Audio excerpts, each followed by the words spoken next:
Hello बच्चों, आज हम व्याकरण का पाठ 12 अविकारी शब्द पढ़ेंगे।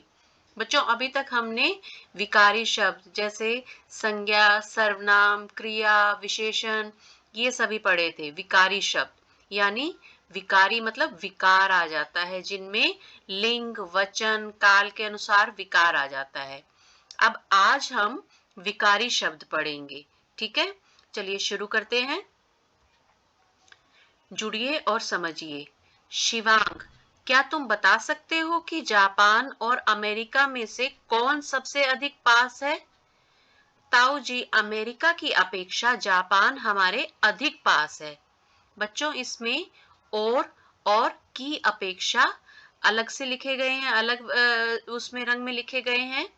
तो देखिए, शिवांग और उसके ताऊ जी की बातचीत पढ़कर क्या पता चला? हाँ, इनके द्वारा बोले गए वाक्यों में रंगीन शब्द अविकारी शब्द हैं, अर्थात ये शब्द लिंग, वचन, क्रिया तथा काल के बदलने पर भी अपना रूप नहीं बदलते हैं। बच्चों, इनके रूप में कोई भी बदलाव नहीं आता है। ये किसी भी वाक्य में लगाए जाएं तो इनमें लिंग के अनुसार या वचन या क्रिया के अनुसार कोई भी बदलाव नहीं आता है। तो यही होते हैं अविकारी शब्द। अब अविकारी शब्द 4 प्रकार के होते हैं। कौन कौन से होते हैं?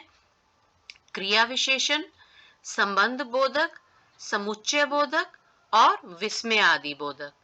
अब हम एक एक करके इन सब के बारे में पढ़ेंगे। तो सबसे पहले हम क्रिया विशेषण के बारे में पढ़ते हैं। तो आप इस चित्र को देखिए ध्यान से, इसमें लिखा भी हुआ है। चित्रों को ध्यानपूर्वक देखिए और लिखकर बताइए। अब इस चित्र में देखिए, एक बच्चा है, ऊपर पहाड़ पर चढ़ रहा है, पेड़ पौधे हैं, सूरज है और चीता दिया गया है। तो इसमें प्रश्न पूछा गया है, बच्चा कहाँ चढ़ रहा है? तो बच्चा पर्वत पर चढ़ रहा है या पहाड़ पर चढ़ रहा है। सूरज कब अस्त होता है? तो सूरज शाम को अस्त होता है। चीता कैसे भाग रहा है? चीता तेज भाग रहा है। अब आप ध्यान दीजिए कि आपके द्वारा बताए गए शब्द बच्चे के चढ़ने का स्थान, सूर्य के अस्त होने का काल, काल यानी समय, तथा चीते के चलने का ढंग, ढंग यानी रीति, अर्थात क्रिया की विशेषता बता रहे हैं कि क्रिया कब, कहाँ और कैसे और कितनी हो रही है। ये बताने वाले शब्द क्रिया विशेषण कहलाते हैं। बच्चों, जो क्रिया की विशेषता बताते हैं कि वो क्रिया कैसे हो रही है या वो कहाँ हो रही है या वो कब हो रही है, यही क्रिया विशेषण है। क्रिया की विशेषता कि वो किस प्रकार हो रही है। अब क्रिया विशेषण की परिभाषा है, जो शब्द क्रिया के स्थान, काल, रीति तथा परिमाण संबंधी विशेषताएं बताते हैं, उन्हें क्रिया विशेषण कहते हैं। क्रिया विशेषण के भी आगे भेद हैं 4। कौन कौन से हैं? पहला है स्थानवाचक, दूसरा है कालवाचक, तीसरा रीतिवाचक और चौथा है परिमाणवाचक। सबसे पहला है स्थानवाचक। स्थानवाचक क्रिया विशेषण में क्या है? ये क्रिया विशेषण शब्द क्रिया के होने का स्थान बताते हैं कि वो क्रिया कहाँ हो रही है, जैसे ऊपर, नीचे, अंदर, बाहर, इधर, उधर, दूर, पास, दाएं, बाएं, सामने, पीछे आदि। अब उदाहरण देखिए, बच्चे बाहर खेल रहे हैं। बाहर क्या है? एक जगह, स्थान बता रहे हैं ये। ठीक है, जैसे सारा सामान अंदर रख देता हूं, अंदर भी स्थान हो गया। तो ये स्थानवाचक क्रिया विशेषण है।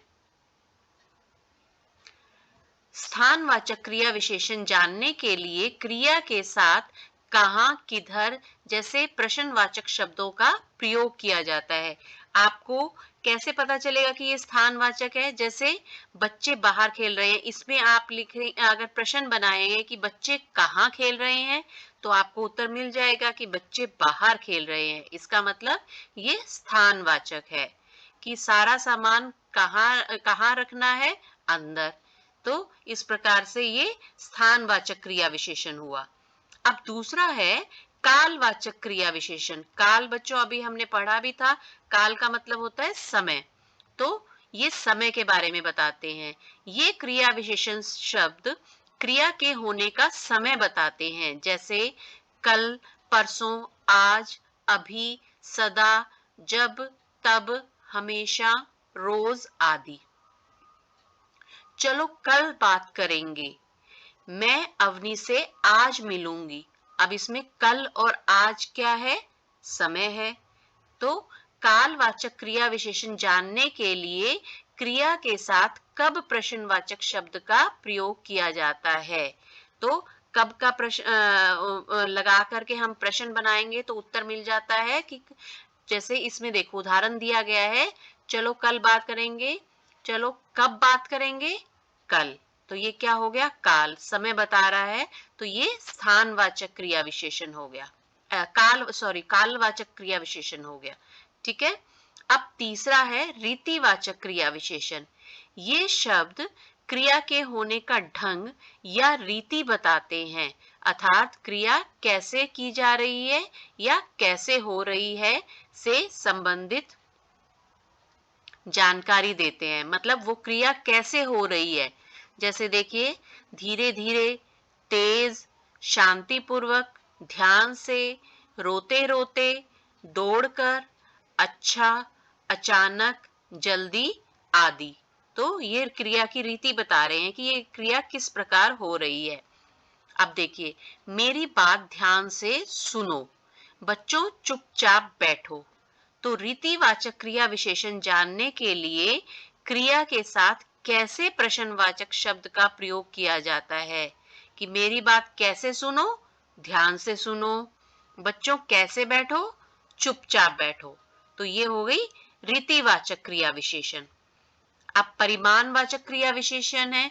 परिमाण यानी माप तोल या मात्रा जिससे पता चले, वो परिमाणवाचक क्रिया विशेषण होता है। अब देखिए, ये शब्द क्रिया की मात्रा या माप तोल के संबंध में बताते हैं, अर्थात क्रिया कितनी हुई से संबंधित जानकारी देते हैं।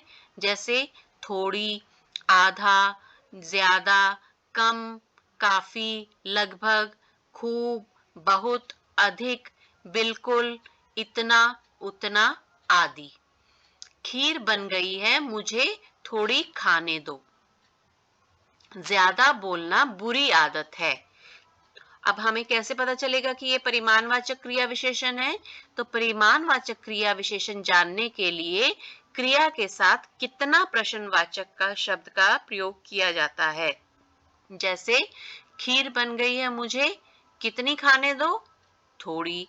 कितना बोलना बुरी आदत है? ज्यादा। तो ये हो गया परिमाणवाचक क्रिया विशेषण। तो बच्चों, आज हमने इस पाठ में पढ़ा कि क्रिया की विशेषता बताने वाले शब्द क्रिया विशेषण कहलाते हैं। क्रिया के होने का स्थान बताने वाले शब्द स्थानवाचक क्रिया विशेषण कहलाते हैं। क्रिया के होने का समय बताने वाले शब्द कालवाचक क्रिया विशेषण कहलाते हैं। और क्रिया के होने की रीति या ढंग बताने वाले शब्द रीतिवाचक क्रिया विशेषण कहलाते हैं। क्रिया की मात्रा या मापतोल बताने वाले शब्द परिमाणवाचक क्रिया विशेषण कहलाते हैं। तो बच्चों, इसी के साथ ही ये पाठ समाप्त होता है क्रिया विशेषण का हमारा। तो धन्यवाद।